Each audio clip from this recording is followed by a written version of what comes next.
Last time, we left you at a quiet little boat ramp somewhere in northwestern Michigan.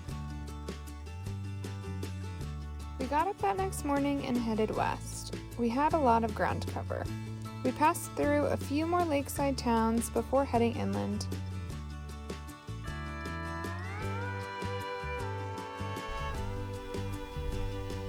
That afternoon, we found ourselves crossing the Mississippi River, although it's not so mighty here.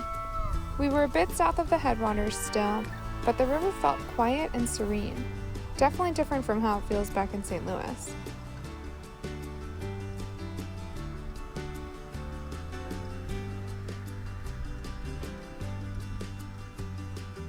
There was a little roadside park, and we thought it would be the perfect spot to let the kitties stretch their legs. Tiger's out stretching her legs.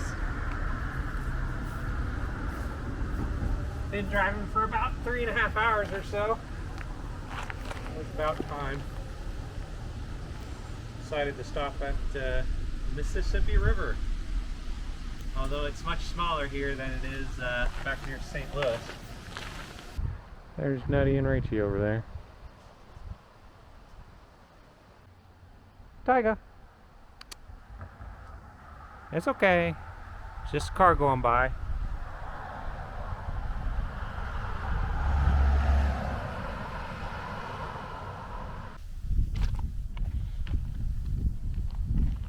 Here we are doing some trail walking with the kitties.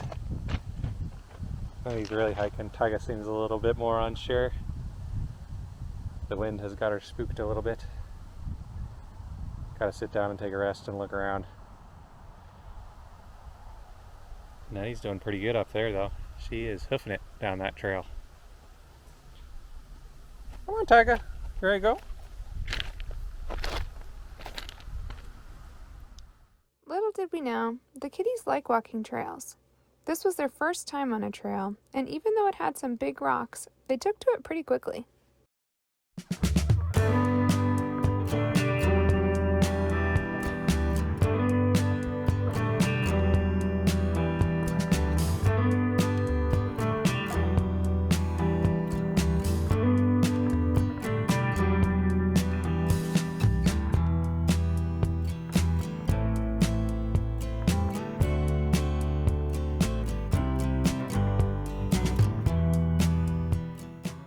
So we've been driving for most of the day.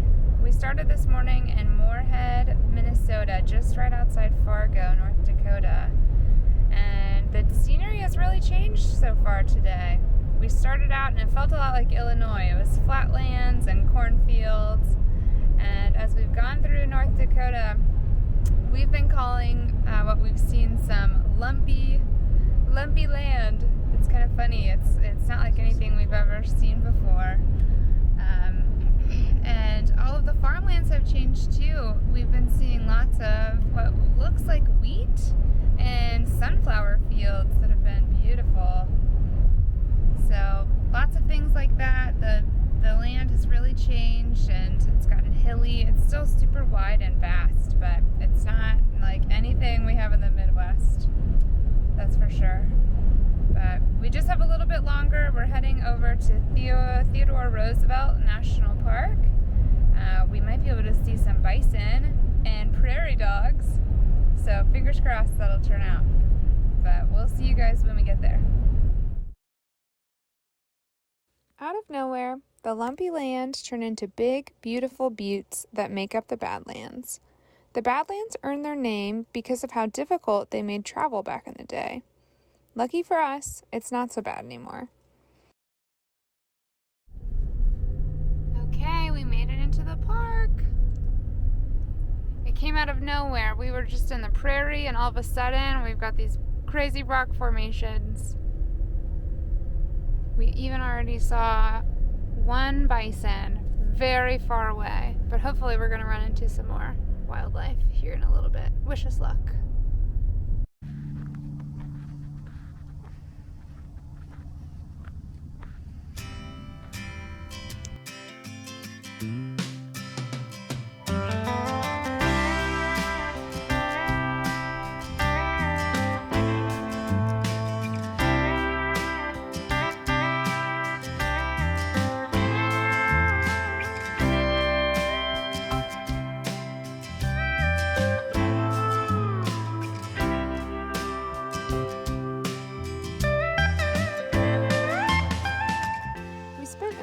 part of the afternoon driving through the park, looking for wildlife and taking in the landscape. Buttes were new for us, and we found them really interesting. Fun fact, unlike mountains, buttes are formed by erosion. Each butte seemed to have a patchwork design of mineral deposits that was different from the next.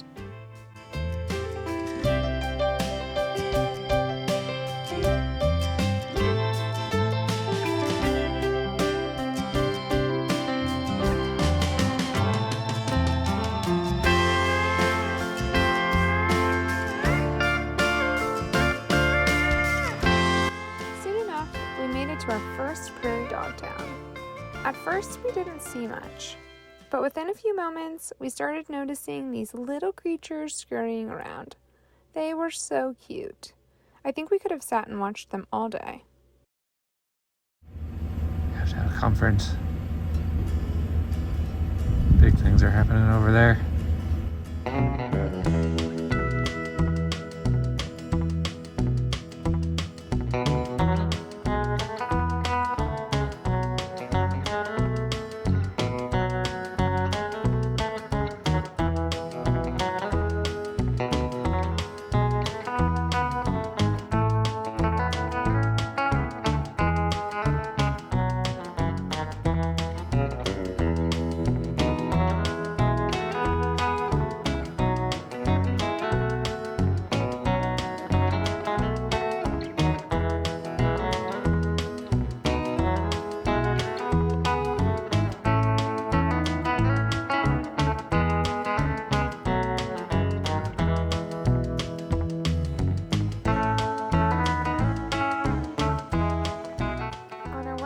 Park, we were lucky enough to see a herd of bison. A few of them were even rolling around in the dirt. Who knew they did that?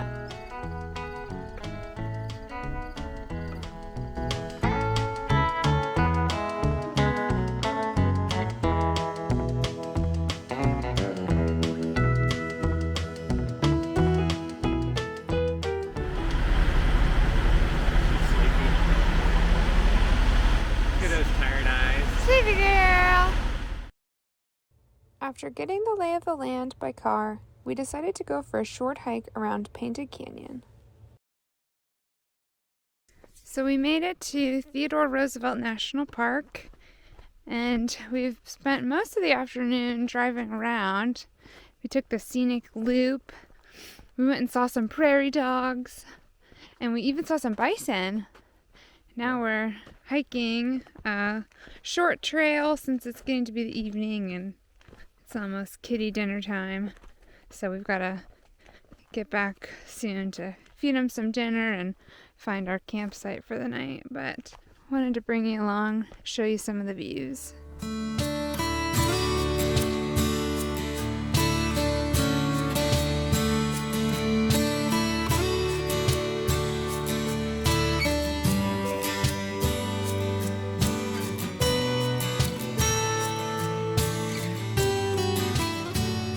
Got some interesting looking mud here.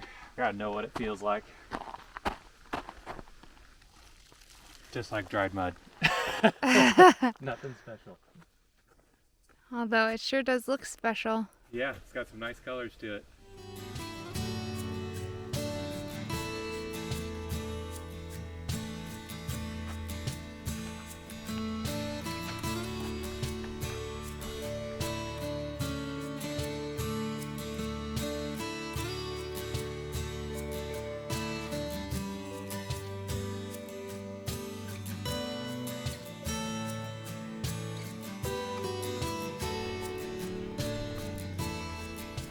We're on our way back now. Up we go. Feel the burn. Feel the burn.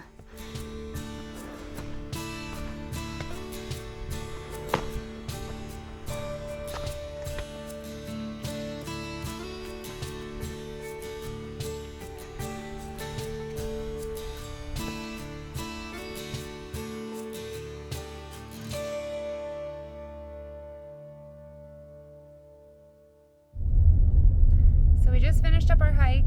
It was about a mile long. It was pretty nice, and we luckily made it back before the sun went down. So now we're on a dirt road looking for our campsite for the night, and we're hoping it's going to turn out to be a pretty good one, but I guess time will tell. Yeah, we have to go down like 11 more miles on this dirt road, so we're potentially supposed to get some rain tonight, so tomorrow may be interesting getting back out, but the place we're going to is supposed to have some good views, so we're excited to stay there. But I'm also hoping that we don't get hit by a cow or something. We've gone over several of those cattle crossing guards, and then there was a sign saying liability is limited by law. So in the quarter mile, I guess that means if a cow runs into the truck, nobody's going to pay for it. So we'll have to watch out for them. So fingers crossed we don't run into any cows, or they don't run into us. Or bison. Might be a bison in the grazing area. I don't know. Could be bison. Who knows? But when we get there, we'll show you where we're at. We are running into some animals. So close to the road. They're so close to the road. They don't look aggressive though. Luckily, they're just eating dinner. Hopefully we don't come across a big bull or something.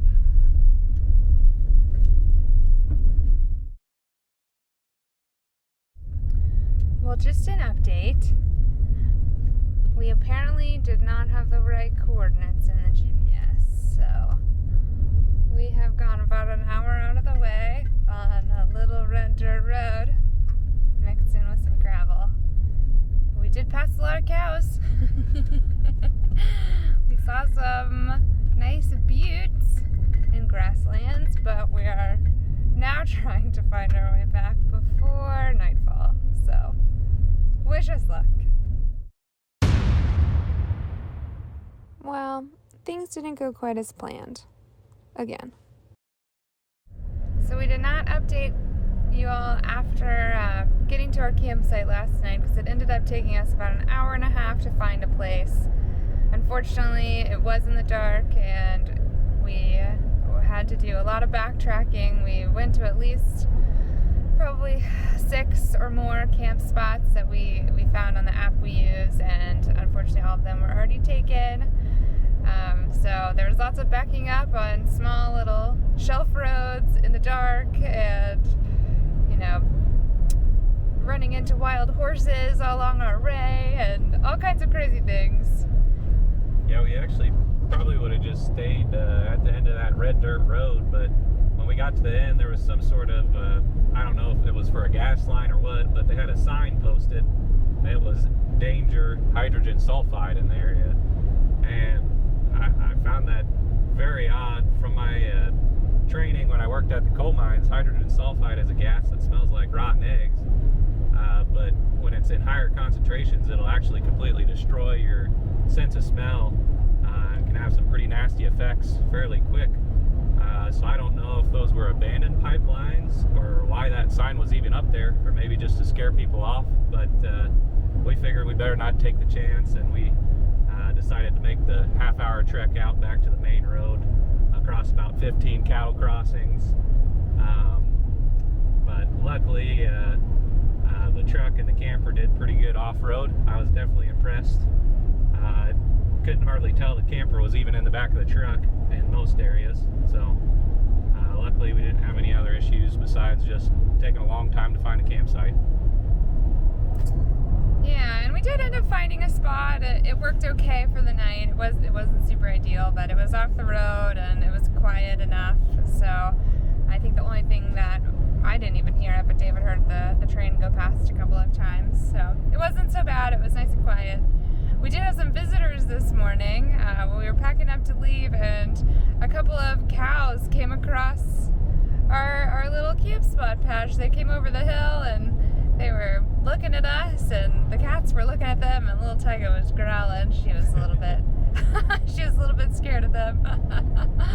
But we found that pretty fun. So we've made some progress this morning. We decided to get up and head a little bit further west. So we're already in Montana, and we're hoping that we're gonna make it to some hot springs later this afternoon so we can have a little soak after a little bit of a rough night. So we'll catch you guys later.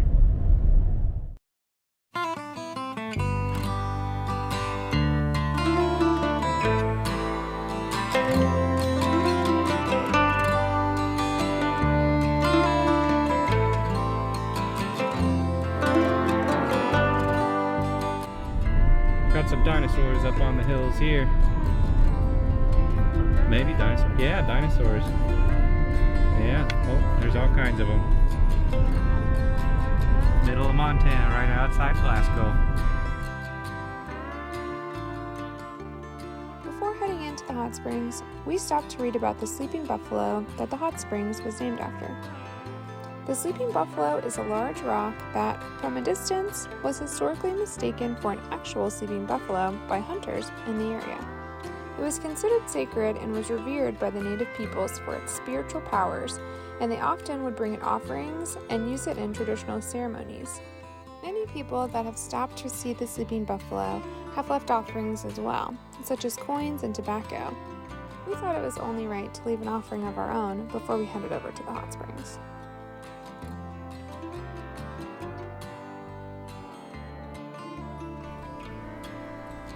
There's some kitties.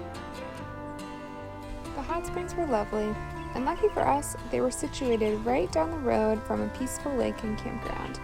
The sleeping buffalo surely graced us with that calm and quiet evening, and aside from the bugs, we had no complaints.